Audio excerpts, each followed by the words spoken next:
दोस्तों नमस्कार, मैं हूं राजकुमार सिंह।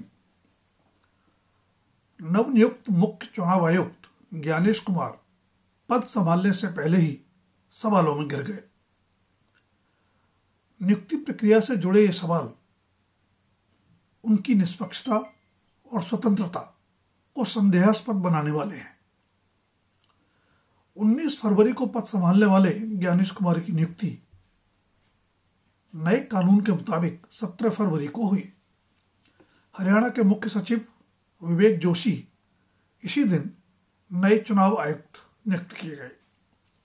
बड़ा सवाल तो विपक्ष यही उठा रहा है कि जब मुख्य चुनाव आयुक्त और चुनाव आयुक्त की नियुक्ति के कानून की वैधता को चुनौती देने वाली याचिका पर सुप्रीम कोर्ट में 19 फरवरी को सुनवाई तय थी, तब नियुक्ति की जल्दबाजी क्यों? 17 फरवरी को प्रधानमंत्री नरेंद्र मोदी और उनके नॉमिनेटेड कैबिनेट मंत्री अमित शाह के साथ बैठक से नेता प्रतिपक्ष राहुल गांधी इसी तर्क के साथ अपनी असहमति की टिप्पणी देकर निकल भी गए थे।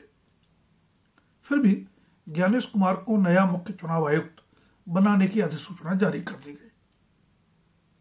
अब यह अलग बात है कि सर्वोच्च न्यायालय ने 19 फरवरी को इस मामले पर सुनवाई टालते हुए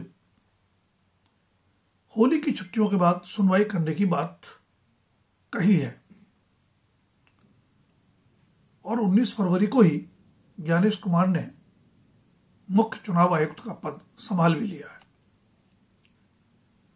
वैसा संयोग यह भी है कि मुख्य चुनाव आयुक्त के रूप में भी ज्ञानेश कुमार और सुखबीर सिंह संधू की नियुक्ति 14 मार्च 2024 को अचानक ही कर दी गई थी। मुख्य चुनाव आयुक्त राजीव कुमार के साथ चुनाव आयुक्त रहे अनूप चंद्र पांडे 14 फरवरी को रिटायर हो चुके थे, तो लोकसभा चुनाव की घोषणा से पहले 9 मार्च को दूसरे चुनाव आयुक्त अरुण गोयल ने अचानक इस्तीफा दे दिया था। तब सवाल पूछा जा रहा था कि क्या अकेले राजीव कुमार लोकसभा चुनाव करा सकेंगे? याद नहीं पड़ता कि टीएन सेशन के बाद किसी चुनाव आयुक्त या मुख्य चुनाव आयुक्त का कार्यकाल निर्विवाद गुजरा हो। एक अनुशासित नौकरशाह की छवि वाले सेशन अपनी सख्ती से राजनीतिक दलों के लिए आतंक सा बन गए थे। बेशक देश भर में सेशन की साख और जनता के बीच भी सम्मान उसके बाद चुनाव आयोग के लिए बेहद कठिन कसौटी बन गए हैं। यह स्वाभाविक तो है, पर सवाल भी पैदा करता है कि चुनाव आयोग की स्वतंत्रता एवं निष्पक्षता पर सवाल और संदेह हमेशा विपक्ष की ओर से ही उठते हैं, जबकि सत्ता पक्ष को वह आदर्श संस्था नजर आता है।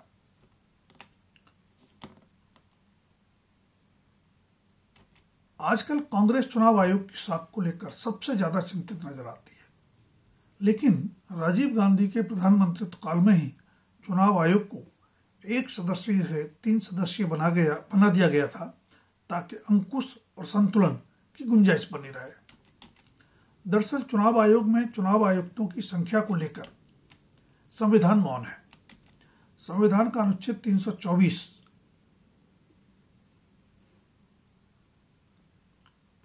की धारा 2 कहती है कि चुनाव आयोग में मुख्य चुनाव आयुक्त और अन्य चुनाव आयुक्त हो सकते हैं, जिनकी संख्या राष्ट्रपति पर निर्भर करेगी।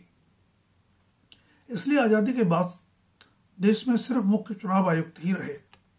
9वीं लोकसभा के चुनाव से पहले 16 अक्टूबर 1989 को राजीव गांधी सरकार ने 2 और चुनाव आयुक्त नियुक्त कर दिए, जिससे चुनाव आयोग बहुसदस्यीय संस्था बन गया। तब विपक्ष ने आरोप लगाया था कि मुख्य चुनाव आयुक्त आरवीएस पेरी शास्त्री पर अंकुश के लिए ऐसा किया गया। संवैधानिक संस्था चुनाव आयोग से सत्ता का खिलवाड़ आगे भी जारी रहा। केंद्र में सत्ता परिवर्तन के साथ व्यवस्था फिर बदल गई। 2 जनवरी 1990 को विश्वनाथ प्रताप सिंह सरकार ने चुनाव आयोग को फिर 1 सदस्य बना दिया।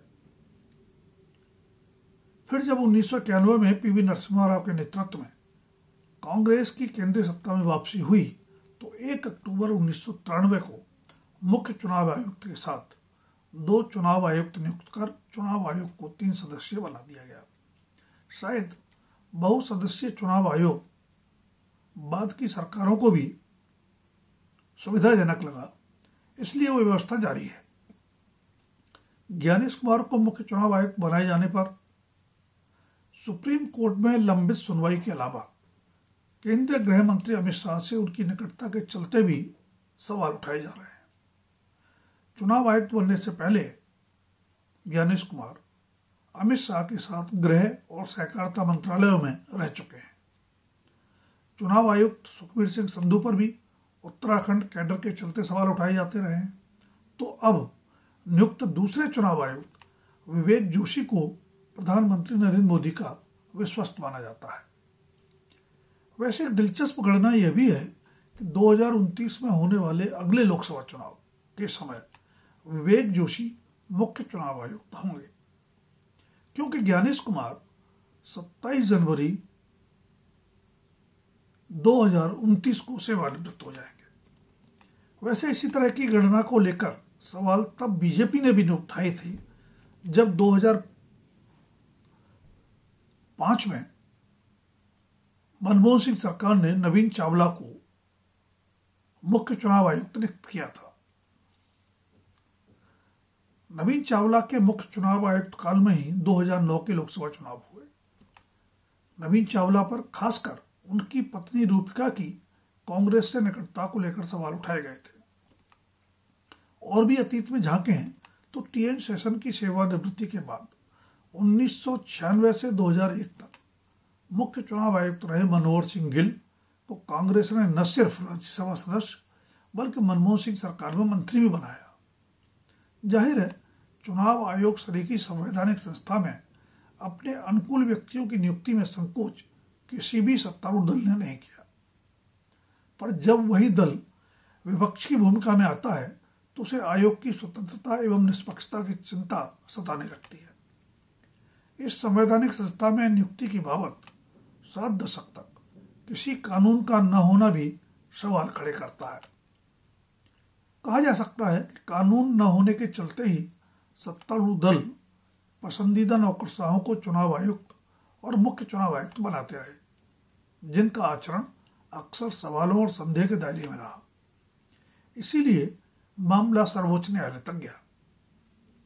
5 सदस्यीय संविधान पीठ ने 2 मार्च 2023 को दिए फैसले में कहा कि मुख्य चुनाव आयुक्त और चुनाव आयुक्त की नियुक्ति तब तक प्रधानमंत्री, लोकसभा में नेता प्रतिपक्ष और मुख्य न्यायाधीश, देश के मुख्य न्यायाधीश का पैनल करेगा जब तक कि इस बाबत संसद कोई कानून नहीं बनाती।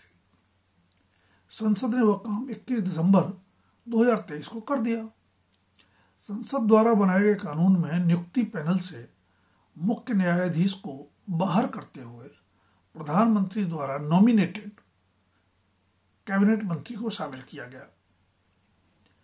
विपक्ष समेत कुछ संगठनों की मुख्य आपत्ति यही है कि पैनल में सत्ता पक्ष के बहुमत से नियुक्ति प्रक्रिया फिर संदेहास्पद हो गई है। इस कानून की वैधता की चुनौती देने वाली याचिका पर 19 फरवरी को सर्वोच्च न्यायालय में सुनवाई होनी थी, जिससे पहले आनन फानन में ज्ञानेश कुमार और विवेक जोशी की नियुक्ति कर दी गई और उस पर सवाल उठाए जा रहे हैं। सर्वोच्च न्यायालय में सुनवाई टलने से मामला और भी उलझता दिख रहा है।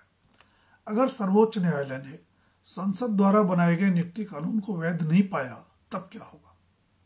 सवाल यह भी है कि सर्वोच्च न्यायालय द्वारा अंतिम फैसला सुनाए जाने तक चुनाव आयोग क्या करेगा।